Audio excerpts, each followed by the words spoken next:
Dear aspirants, आज हम start करने वाले हैं एनटीपीसी का सेकंड स्टेज का जो सीबीटी का एग्ज़ाम्स हुआ था मेंस का 17 जनवरी 2017 को थर्ड शिफ्ट का पेपर सॉल्व करने जा रहे हैं, जिसका ये फोर्थ वाला वीडियो है।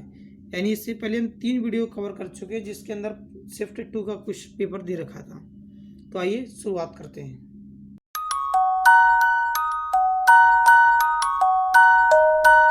डियर एस्पिरेंट्स, आज हम बहुत ही बेहतरीन तरीके से इन सवालों को सीखने वाले हैं। तो आइए शुरू करते हैं। तो पहले क्वेश्चन में हमें गिवन है, यदि एक समबाहुभुज में प्रत्येक आंतरिक कोण 150 डिग्री है तो भुजाओं की संख्या है, ये हमें ज्ञात करना है। तो प्यारे साथियों, जैसा कि हम कोण अगर ज्ञात करते किसी भी बहुभुज का, तब यूज करते थे क्या, n-2 into 180 upon n is equal जो हमारा एंगल प्राप्त होता। लेकिन हम यहाँ देख पा रहे हैं कि हमें एंगल जो मिल रहा है, आंतरिक कोण कितना मिल रहा है, 150 डिग्री। अब हम देख पा रहे हैं 0 से 0 कैंसिल कर दिया गया, 3 से यदि कैंसिल किए जाए तो ये 6 बार और ये 5 बार। यदि इस n का गुणा यहाँ कर दिया जाए और इस 6 का अंदर गुणा कर दिया जाए तो 6n-12 इज इक्वल 5n, और 5n को हम इधर लेकर आते हैं तो ये बचेगा केवल n इज इक्वल, और 12 को इधर भेजेंगे तो 12। तो हमारा जो फर्स्ट क्वेश्चन है, इस क्वेश्चन का आंसर निकल कर आया कितना, 12। 12 जो है समबाहुभुज पॉलीगॉन है हमारा 12 साइड्स का। तो पहला क्वेश्चन आपको बड़ी ही आसानी से क्लियर हो चुका होगा। तो प्यारे साथियों, अब चलते हैं हम दूसरे प्रश्न की ओर। प्यारे साथियों, दूसरे क्वेश्चन में हमें गिवन है दो संख्याओं का अनुपात 8:9 तथा इनका मासा जो है यानी कि HCF कितना दे रखा है, 6। तब हमें ज्ञात करना है कि उनका एलसीएम क्या होगा। तो मेरे प्यारे साथियों, अगर कभी दो संख्याओं का HCF जो दिया जाता है और हमें वही संख्याएं ज्ञात करनी है तो इस HCF का गुणा इन दोनों में कर दिया जाता है। या ऐसे कह सकते हैं हम कि पहली संख्या होगी हमारी 8 गुणा 6 और दूसरी संख्या होगी हमारी 9 गुणा 6। और यदि मैं दोनों संख्याओं को गुणा कर दूं तब मुझे प्राप्त होता है HCF गुणा LCM। तो यहाँ हम देख पा रहे हैं HCF का गुणा कितना है, 6, और LCM हमें ज्ञात करना है। तो यहाँ पर देखा गया 6 से 6 कट गया। अब ये वाला जो पार्ट बचा है इसका हमने क्या कर दिया, गुणा कर दिया। यही हमारा क्या निकल कर आएगा, LCM। तो जैसे ही हम गुणा करते हैं तो हमें प्राप्त हुआ कितना, 432, जो कि ऑप्शन नंबर फर्स्ट पर गिवन है। तो प्यारे साथियों, दूसरे क्वेश्चन का आंसर है हमारा 432। तो आशा करते हैं ये क्वेश्चन भी आपको बहुत अच्छे से समझ आ गया होगा। आइए चलते हैं अब तीसरे क्वेश्चन की ओर। इस क्वेश्चन में जो हमें दे रखा है वह दिया गया है कि दी गई संख्याओं के लिए निम्न में से कौन सा आरोही क्रम सही है। तो प्यारे साथियों, जैसा कि हम देख पा रहे हैं कि यही वो 3 संख्याएं हैं जो आपस में बार बार घूम रही हैं। तो हम इन्हीं संख्याओं को आरोही क्रम में लगाते हैं। आरोही क्रम का अर्थ है कि बढ़ते क्रम में हमें लगाना है।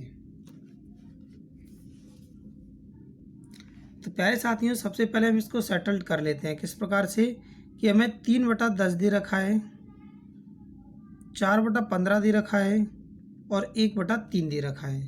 तो इन सब का यदि हम एलसीएम लें तो वो निकल कर आएगा हमारा कितना, 30। और 10 से यदि मैं डिवाइड करूं तो 3 बार जाएगा, और 3 का गुणा 3 में करने पर ये मुझे कितना प्राप्त होगा, 9/30। इसी प्रकार से फिर आगे देखते हैं। तो ये 15 का डिवाइड किया 2, और 2 का गुणा 4 में किया तो कितना हुआ, 8। और अंत में देखा गया कि 3 का यदि डिवाइड 30 में किया तो 10, और 10 का 1 में गुणा किया तो हमें प्राप्त होगा 10/30। तो प्यारे साथियों, पहले क्वेश्चन के लिए हमें प्राप्त हुआ क्या, 9/30, जो किसके बराबर है, 3/10 के। 4/15 के बराबर है 8/30, और 1/3 के बराबर है 10/30। तो हम देख पा रहे हैं कि इन सभी में सबसे छोटा क्या है, 4/5। तो 4/5 जो हमें सबसे पहले मिल रहा है, 2 ऑप्शनों में मिल रहा है, पहले में, दूसरे में और तीसरे में। तो प्यारे साथियों, 2 ऑप्शन हमारे गलत होते हैं। और अब हम देखते हैं आगे, इससे बड़ा कौन है, 3/10, यानी 3/10 हमें कहाँ मिला है, सेकंड वाले में। और अंत में क्या लिखेंगे हम, 1/3। तो मेरे प्यारे साथियों, इस क्वेश्चन का जो करेक्ट आंसर हुआ वह हुआ ऑप्शन नंबर सेकंड।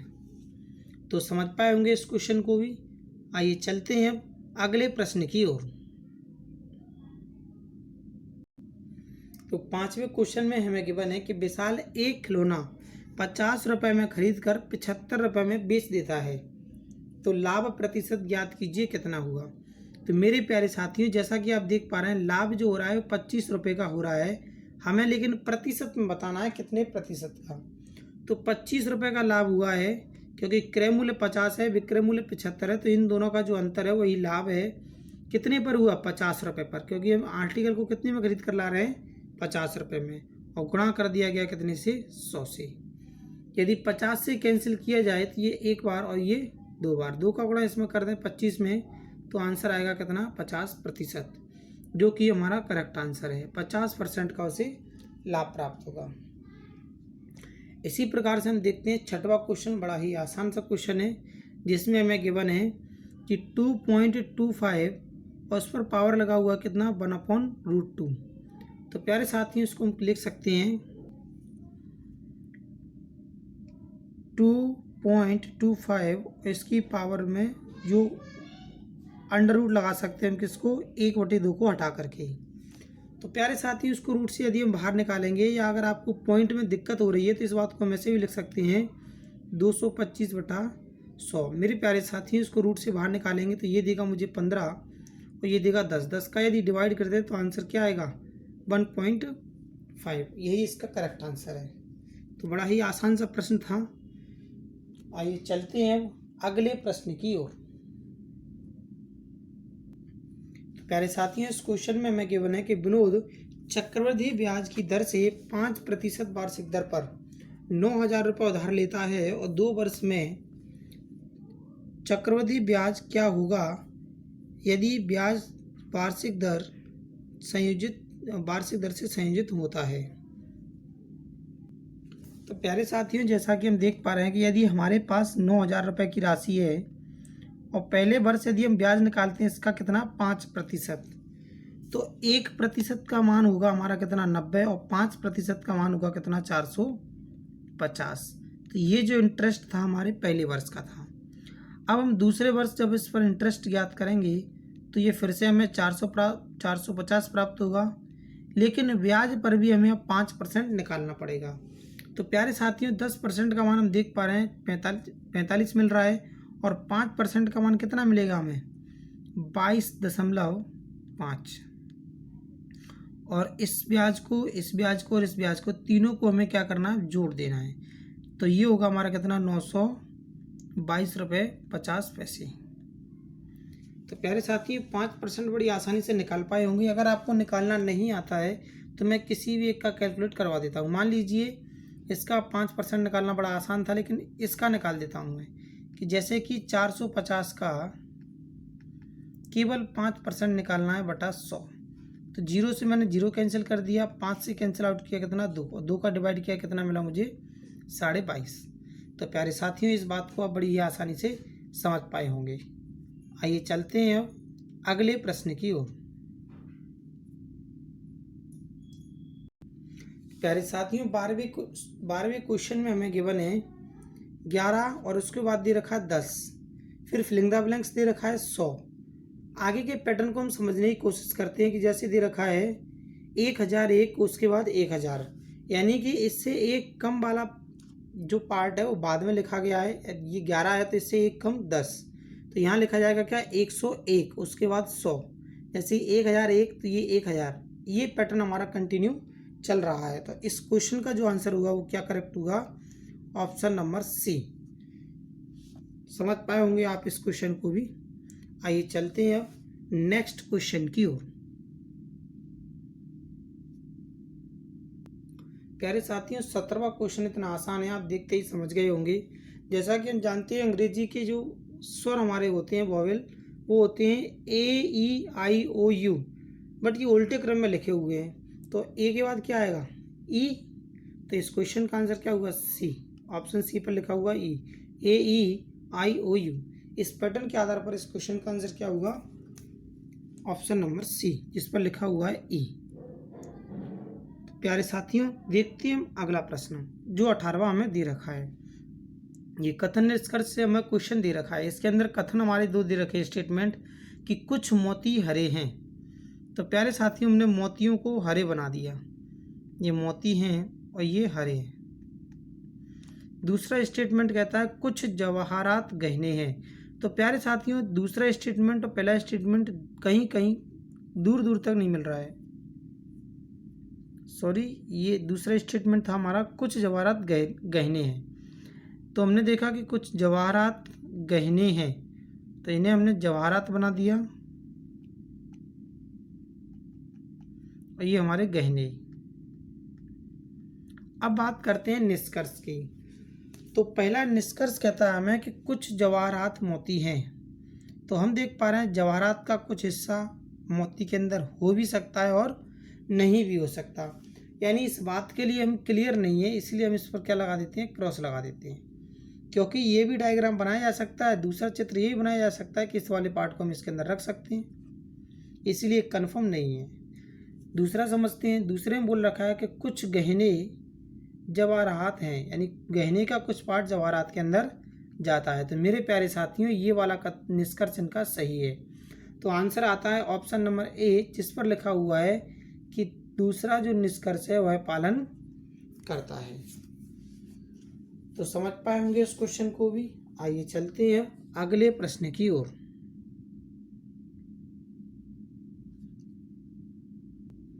प्यारे साथियों, 22वें क्वेश्चन में हमें गिवन है यदि ए का अर्थ जोड़, बी का अर्थ घटाव, सी का अर्थ भाग और डी का अर्थ गुणा है, तो इस समीकरण को हमें सॉल्व करके लिखना है, क्या आएगा।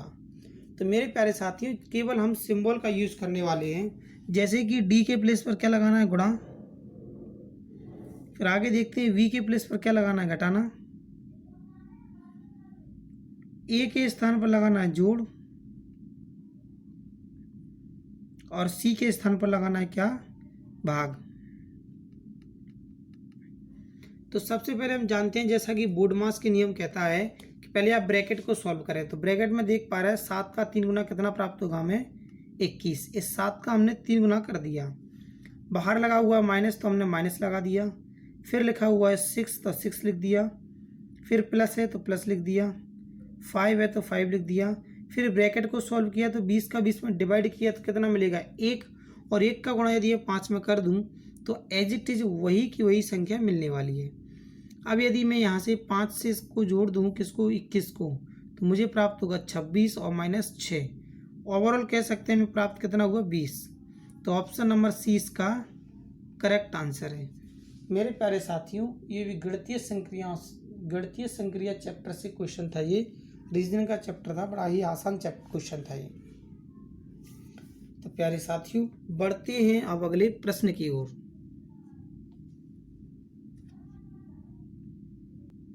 प्यारे साथियों, 24वें क्वेश्चन में हमें गिवन है कि एक महिला प्रत्येक वर्ष की शुरुआत में 5% की चक्रवृद्धि ब्याज दर पर 200 रुपये का निवेश करती है, तो दूसरे वर्ष के अंत में उसका कुल निवेश कितना होगा। तो प्यारे साथियों, अगर किसी महिला ने पहले वर्ष 200 रुपये का निवेश किया, इस पर उसे 5% का इंटरेस्ट मिला, यानी इसका 5% जब निकाला गया तो वह निकल कर आया 10 रुपये। तो हम कह सकते हैं कि दूसरे वर्ष उसने कितना निवेश किया होगा, फिर से 200 रुपये का, और इस पर हमने 5% इंटरेस्ट ले लिया। तो जैसे हम देखते हैं इस राशि पर, यानी 200 रुपये उसने फिर से जोड़े, तो टोटल राशि कितनी हुई उसकी, 410 रुपये। तो प्यारे साथियों, जैसा कि हम देख पा रहे हैं, अब हम इस पर एक बार इंटरेस्ट फिर से लेंगे, कितना, 5% का। तो इसका 5% निकालेंगे, वो कितना निकल कर आएगा, 10.5 रुपये।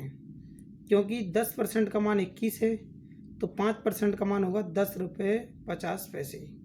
इन दोनों राशियों को हमने जोड़ दिया। सॉरी, ये 410 रुपये का इंटरेस्ट रेट निकालना पड़ेगा, इस पर 5% निकालना पड़ेगा। इसका जब 5% निकालेंगे तो 10% का मान निकलेगा हमारा कितना, 41 रुपये।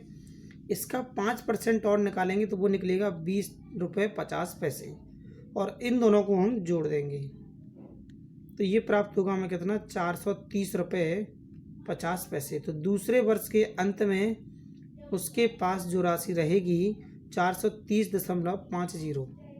ऑप्शन नंबर सी इसका करेक्ट आंसर है।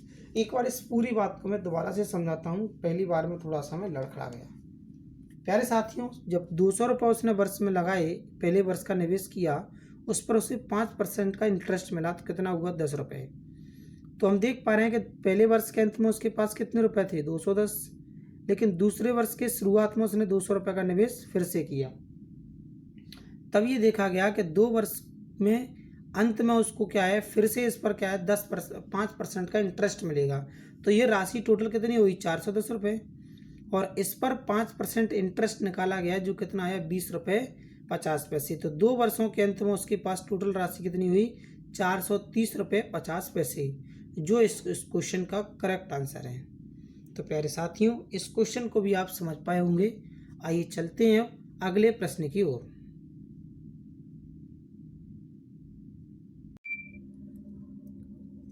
26वें क्वेश्चन में हमें दे रखा है, यदि निम्नलिखित समीकरण में 2 चिन्हों का स्थान परस्पर बदल दिए जाए तो वह सत्य सिद्ध होगा, बताएं कि वे 2 चिन्ह कौन से हैं। तो प्यारे साथियों, ऐसे जितने भी प्रश्न मिलते हैं उसमें सबसे पहले हम ये देख पा रहे हैं कि बाय ऑप्शन पर हम जाते हैं और फिर समझाते हैं किस तरीके से करना है।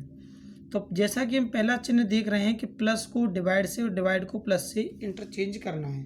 तो प्यारे साथियों, जब भी आप इन सिंबलों को इंटरचेंज कर रहे हैं तो सबसे पहले इस प्रकार के क्वेश्चन में आप अप्रोच रखेंगे कि जो सिंबल हमारे चेंज हो रहे हैं उसके आधार पर क्या पूरी तरह से नीचे दी गई संख्या से डिवाइड जा पा रहा है कि नहीं। जैसे कि मान लीजिए हम यहाँ देख पा रहे हैं यहाँ प्लस लगा हुआ है, प्लस के प्लेस पर क्या लगाना है हमें डिवाइड।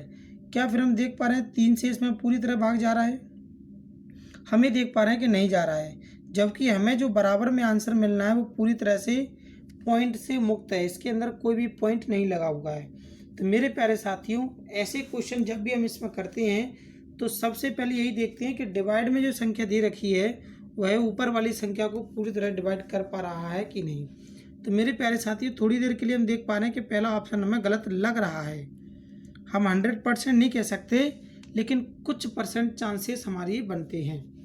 इसी प्रकार से हम सेकंड को देखते हैं कि माइनस को क्या किया हमने प्लस से, सॉरी डिवाइड से, और डिवाइड को किससे माइनस से हमने इंटरचेंज कर दिया। अब हम देख पा रहे हैं कि हमें मिल रहा है क्या 5 + 3 × 8। अब जो माइनस का सिंबल है वह डिवाइड में चेंज हो गया, तो हम देख पा रहे हैं कि 12 जो माइनस में था वो कहाँ आ गया अब इसके डिवाइड में, और फिर लगा हुआ डिवाइड, इसकी प्लेस पर क्या आएगा हमें क्या प्राप्त होगा माइनस कितना 4, और इक्वल में मिलने वाला कितना 3। ऐसा इस क्वेश्चन में दे रखा है। तो यहाँ तक हम समझ पा रहे हैं। तो इसको पहले हम सॉल्व कर लेते हैं। जैसा कि हम देख पा रहे हैं 3 से यदि हम इससे डिवाइड करते हैं 4 बार और 4 से इसे डिवाइड करते हैं 2 बार, यानी ये हमें मिला था कितना 5 + 2 - 4 बराबर क्या मिलना चाहिए 3। तो जैसे ही हमने सॉल्व किया तो ये दोनों कितना हो गया 7, 7 में से 4 माइनस करने पर ये क्या कितना प्राप्त हुआ 3 बराबर 3।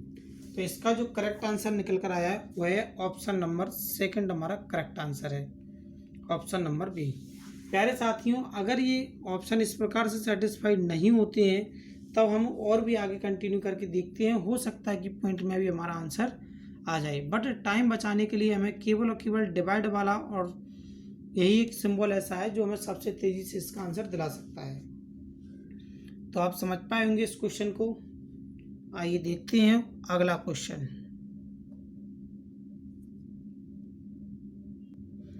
29वें प्रश्न में हमें गिवन है कि एक परिवार में दादी पिता, तो प्यारे साथियों एक हमने दादी बना दी, एक को हमने पिता बना दिया।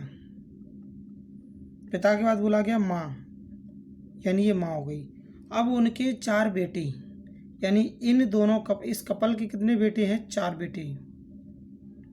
4 बेटे के बाद बोला गया कि उनकी पत्नियां भी शामिल हैं, यानी इनकी वाइफ होंगी कितनी 4 इनकी पुत्र वधू हो गई। उसके बाद बोला गया कि साथ ही प्रत्येक बेटे को एक बेटी, यानी अगर 4 बेटे हैं तो 4 बेटों की 4 बेटियां होती हैं। और 2 बेटे हैं, और 2 बेटे यानी 8 बेटे होंगे, 8 इनके बेटे होंगे। तो अब पूछा गया आपसे कुल मिलाकर परिवार में कितनी महिलाएं हैं। मेरे प्यारे साथियों, यहाँ पर फीमेल जेंडर की बात की गई है, ना कि कुल सदस्यों की। तो हम देख पा रहे हैं फीमेल सदस्यों की बात किया तो 4 तो बेटियां होती हैं, 4 पुत्र वधू, तो 4 और 4 कितना हुआ 8, एक इसकी माँ 9 और एक इनकी दादी। इस प्रकार से मेरे प्यारे साथियों क्वेश्चन का जो आंसर निकल कर आया वह है आंसर 10, यानी 10 महिलाएं फीमेल हैं, 10 महिलाएं हैं इस परिवार के अंदर। तो बड़ी ही आसानी से ये क्वेश्चन आपको समझ आ पाया होगा। आइए देखते हैं 30वां प्रश्न। क्वेश्चन में हमें गिवन है कि गणना करना है कितने का 4992 के अंदर डिवाइड करना है 624 से और -10, तब ओवरऑल हमें क्या प्राप्त होगा।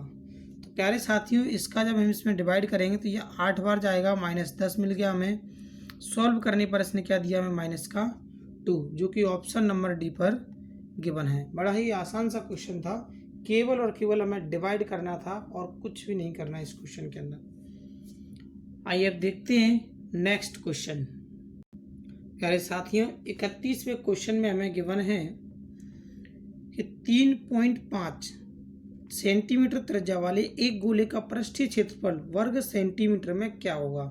तो प्यारे साथियों गोले का पृष्ठीय जो क्षेत्रफल होता है वो होता है हमारा 4πr², और आर का मान हम यहाँ पर देख पा रहे हैं जो दे रखा है हमें 3.5 सेंटीमीटर। तो इस वैल्यू को हम यहाँ पर पुट कर देते हैं। पाई का वैल्यू होगा हमारा कितना 22/7, जो कि ऑप्शन में क्वेश्चन में भी दे रखा है 22/7। आर का वैल्यू दे रखा है 3.5 और इंटू 3.5, क्योंकि स्क्वायर है इसलिए 2 बार लिखेंगे हम। पॉइंट को जैसे ही हमने हटा दिया नीचे क्या आएगा 10, पॉइंट को हटाने पर 10। अब हम क्या करते हैं इसको काट देते हैं। जैसा कि हम देख पा रहे हैं 5 से काटने पर ये 2 बार जाएगा, ये 7 बचेगा और 7 से 7 को कैंसिल कर दिया। आगे देखते हैं इसी प्रकार से 5 से फिर कैंसिल किया तो ये 7 बार चला गया, ये 2 बार चला गया। अब इस 4 से हमने 4 को कैंसिल कर दिया। हमारे पास जो ओवरऑल बचा क्या 22 × 7, इन दोनों का हमने मल्टीप्लाई कर दिया तो 7 का 2 × 14, 14 और 1 15, 152 सेंटीमीटर स्क्वायर। यही हमारे क्वेश्चन का करेक्ट आंसर है, जो कि ऑप्शन नंबर सी पर गिवन है। तो प्यारे साथियों ये क्वेश्चन भी आपको अच्छे से समझ आ गया होगा। तो आइए बढ़ते हैं अगले प्रश्न की ओर। जैसा कि आप देख पा रहे हैं प्रश्न क्रमांक 32 में हमें दे रखा है कि नीचे एक कथन और उसके कुछ निष्कर्ष दिए गए हैं, कौन सा निष्कर्ष इस कथन के अनुसार सत्य है। प्यारे साथियों कथन में हमें दे रखा है कि P बड़ा है किससे Q से, और Q C के बराबर भी हो सकता है, Q जो है C से छोटा भी हो सकता है, उसके बराबर भी हो सकता है। इसी प्रकार से आगे रिलेशन दे रखा है कि V C से बड़ा भी हो सकता है और उसके बराबर भी हो सकता है। M V के बराबर है और M जो है D से बड़ा है। मेरे प्यारे साथियों ये हमें पूरा का पूरा कथन दे रखा है। इनइक्वलिटी का क्वेश्चन है ये हमारा, जिनमें मोस्टली बैंकिंग के अंदर आता है, लेकिन फिर भी इसके अंदर दे रखा है। और अब पहला निष्कर्ष हम देखते हैं कि M बड़ा है किससे Q से।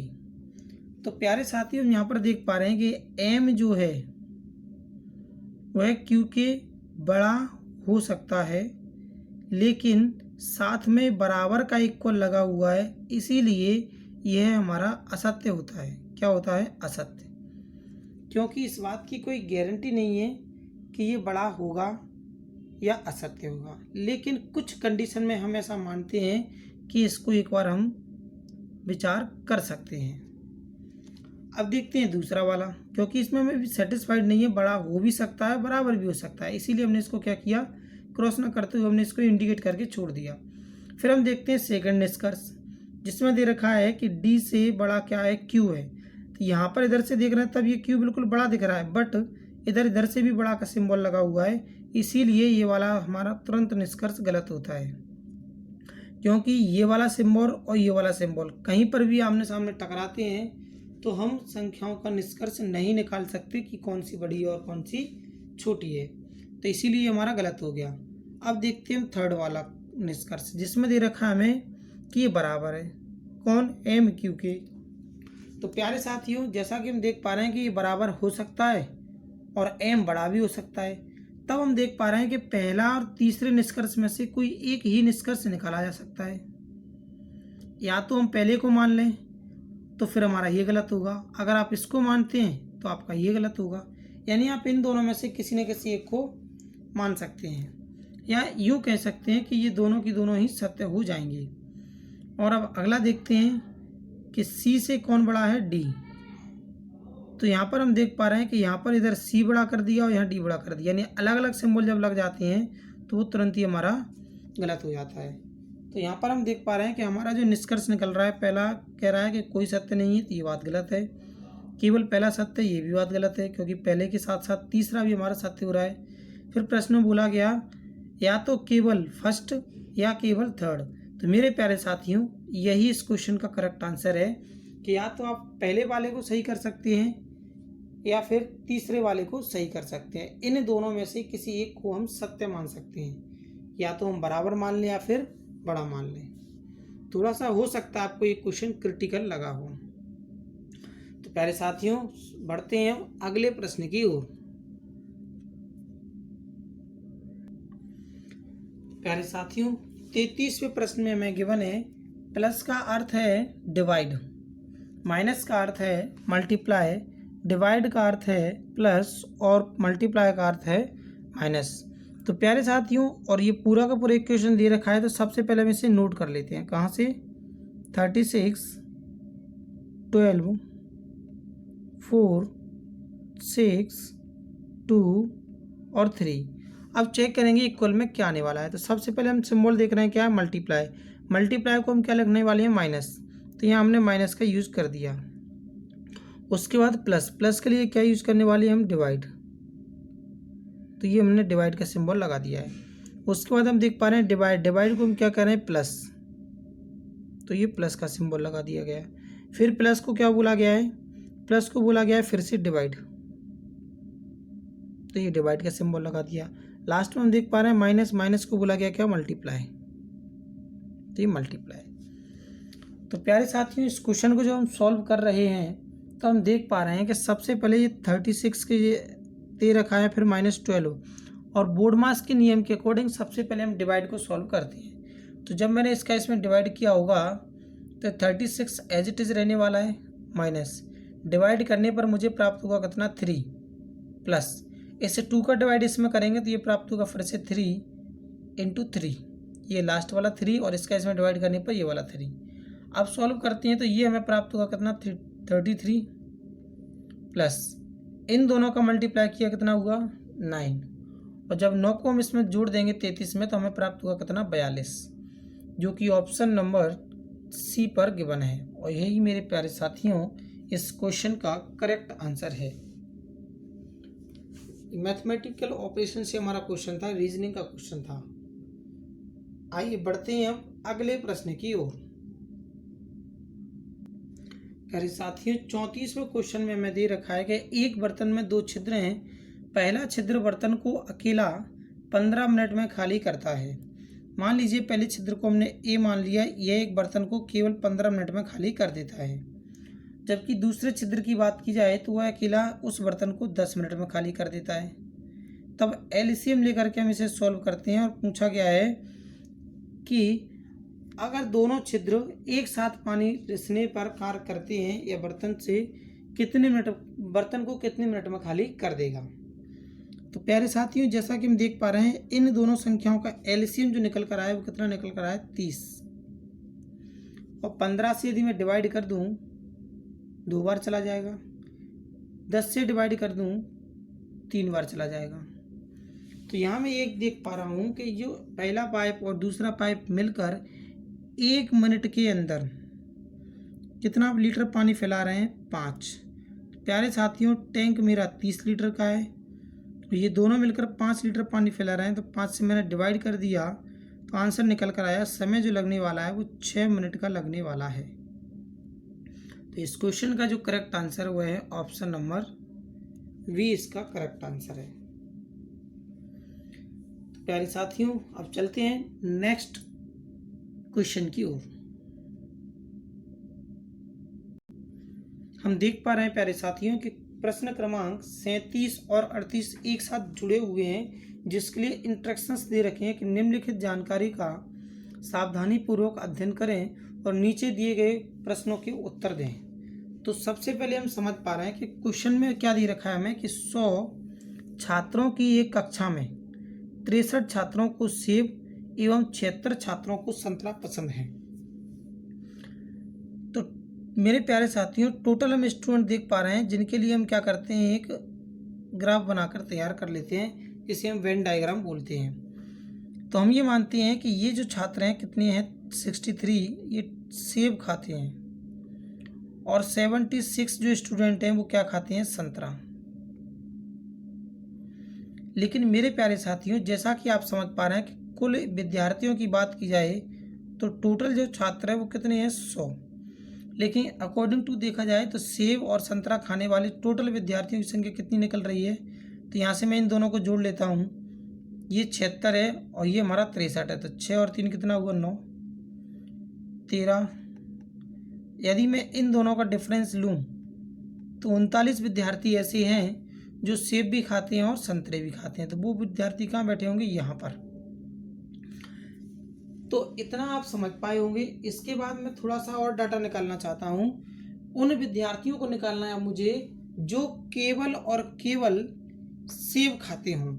तो प्यारे साथियों, संतरे खाने वाले को छोड़कर जो सेब खा रहे हैं उनको हटा करके केवल सेब खाने वाले विद्यार्थी कहाँ बैठे होंगे, इस वाले पार्ट में। तो मैं इस 39 को इसमें से माइनस 63 में से 39 को यदि माइनस कर दूं तो मुझे क्या प्राप्त होगा, 4, और ये मिलने वाला है मुझे 2। तो 24 मुझे यहाँ पर प्राप्त हुआ। इतना समझ पाए। तो प्यारे साथियों, हम पहले क्वेश्चन को पढ़ते हैं, जिसमें बोल रखा है कि कितने छात्रों को केवल सेब पसंद है। तो मेरे प्यारे साथियों, ऐसे केवल और केवल 24 विद्यार्थी हैं जिन्हें केवल क्या पसंद है, सेब पसंद है। यदि संतरे के लिए पूछा होता तो 76 में से हम 39 स्टूडेंटों को माइनस कर देते तो हमें ये वाले विद्यार्थी मिल जाते। लेकिन अभी हमें ज़रूरत है केवल सेब वाले। तो ये वो विद्यार्थी हैं जो केवल और केवल सेब का यूज करते हैं। तो आंसर आएगा इसका ऑप्शन नंबर बी। प्यारे साथियों, 38वें क्वेश्चन को यदि हम पढ़ते हैं तो वहाँ दे रखा है कितनों को सेब और संतरा दोनों पसंद है। तो हम देख पा रहे हैं ऐसे कितने विद्यार्थी हैं दोनों की दोनों सर्कल के अंदर आ रहे हैं, वह है 39। तो इस क्वेश्चन का आंसर है ऑप्शन नंबर डी। तो प्यारे साथियों, इस क्वेश्चन को आप बड़ी ही आसानी से समझ पाए होंगे।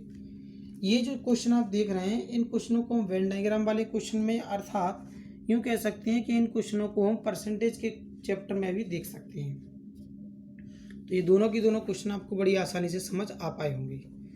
अब देख पा रहे हैं हम 39वां प्रश्न, जिसमें दे रखा है कि सरल कीजिए। भाई ये तो सरल ही है, इसको क्या सरल करना है, कर देते हैं फिर भी। अब हमें 3x का मल्टीप्लाई करना है x + 4 के अंदर। तो जैसे हम ब्रैकेट को ओपन करते हैं तो हमें प्राप्त होगा कितना, 3x² + 12x माइनस। प्यारे साथियों, माइनस को ब्रैकेट को ओपन करते समय ध्यान रखना कि -x का मल्टीप्लाई x में किया गया तो क्या मिलेगा हमें, x², वो माइनस का, और ये माइनस माइनस क्या हो गया, प्लस, फिर मिलेगा कितना हमें, 2x। अब इसे हम सॉल्व कर देते हैं कि हमारे पास पहले से 3x² दे रखा है, उसमें से हमने x² को माइनस किया तो क्या प्राप्त होगा हमें, 2x²। अब हम देख पा रहे हैं कि ये 12x दे रखा है, 2x ये दे रखा है, तो प्लस का कितना मिल गया हमें, 14x। अब ये जो हमें गिवन है कहाँ है, ऑप्शन नंबर 2 पर गिवन है। तो प्यारे साथियों, इस 39वें प्रश्न को भी आप बड़ी ही आसानी के साथ समझ पाए होंगे। आइए चलते हैं अब इस अगले प्रश्न की ओर। प्यारे साथियों, 40वें क्वेश्चन में हमें दे रखा है कि नीचे एक कथन और उसके कुछ निष्कर्ष दिए गए हैं। आपको दिए हुए कथन को सच मानना है, भले ही सामान्यतः ज्ञात तथ्यों से भिन्न लगे। फिर भी यह तय करना है कि दिया गया कौन सा निष्कर्ष इस कथन के तार्किक रूप से पालन करता है। प्यारे साथियों, ऐसे प्रश्न जितने भी आते हैं ये हमारे आर्ग्यूमेंट्स पर डिपेंडेबल होते हैं, लेकिन जो हमें कथन दिया गया है हमें उसी बात को ध्यान में रखते हुए सोचना है। इसके अलावा हम अपनी खुद की बौद्धिक बुद्धि का यूज नहीं कर सकते, हम इसके कथन पर बंधे हुए हैं। तो जैसा कि हम पहला कथन पढ़ते हैं, कथन में दे रखा है हमें प्रतिकूल परिस्थितियां आदमी को बनाती हैं। तो प्यारे साथियों, जब आदमी की स्थितियां प्रतिकूल होती हैं तब वो क्या बनाती हैं? तो निष्कर्ष पहला कहता है कि गरीब बुद्धिमान होते हैं। तो प्यारे साथियों, अगर इसमें हमें देखा जाए कि प्रतिकूल जब स्थितियां होती हैं तब ये कैसे डिपेंडेबल हो सकता है कि जो गरीब होगा वही बुद्धिमान होता है? तो ये बात कहीं भी दूर दूर तक इस बात से नहीं जुड़ती है, इसीलिए हमारा पहला जो निष्कर्ष है वो टोटली गलत है। बात दूसरे ही करते हैं। दूसरे में दे रखा है आदमी कड़वे अनुभवों से सीखता है।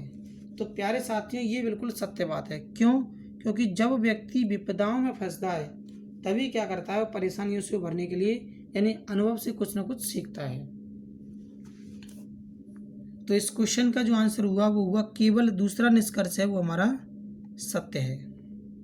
इसी प्रकार से हम देख पा रहे हैं अगला प्रश्न जो 41वां दे रखा है और इस वीडियो का ये अंतिम प्रश्न है। इसके बाद नेक्स्ट सेशन के अंदर हम अगला क्वेश्चन कवर करेंगे, आगे के क्वेश्चनों को कवर करेंगे। तो क्वेश्चन में दे रखा है कि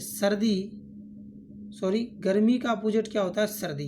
इसी प्रकार से हमें किसी संख्या से आपस में रिलेशन बनाते हुए देखना है कि कौन किसका अपोजिट है। तो हम देख पा रहे हैं सबसे पहले दे रखा है क्या? पतला मोटा। तो प्यारे साथियों, यही एक दूसरे के क्या हैं? अपोजिट हैं। अन्यथा और भी दूसरे हम देख लेते हैं, ये समानार्थी शब्द हैं या कहीं ना कहीं लंबा और ऊंचा ये समान होता है। भाई लंबा जो व्यक्ति होगा वो ऊंचा भी तो होगा। और देखते हैं पुरुष और बच्चा। भाई मेल जेंडर जो होगा वही पुरुष है वही बच्चा है। विशाल यानी बड़ा, जिसका आकार बड़ा हो उसको विशाल ही बोलते हैं। तो ये वाली इस प्रकार से हमारे तीनों ऑप्शन गलत हैं और पहला ऑप्शन जो हमारा सही है। तो प्यारे साथियों, इतना आप समझ पाए होंगे कि आज के जो सेशन में हमने जो क्वेश्चनों को कवर किया बड़ी ही आसानी से आपको समझ आए होंगे। अगर आपको वीडियो पसंद आया है तो लाइक करें, शेयर करें और जो इस चैनल को पहली बार देखना है सब्सक्राइब करना ना भूलें और साथ में दिए गए बेल आइकन पर क्लिक करें, जैसे हर एक वीडियो का अपडेट आप तक पहुंचता रहे। तो मिलते हैं नेक्स्ट वीडियो में, तब तक के लिए थैंक यू, साइन आउट।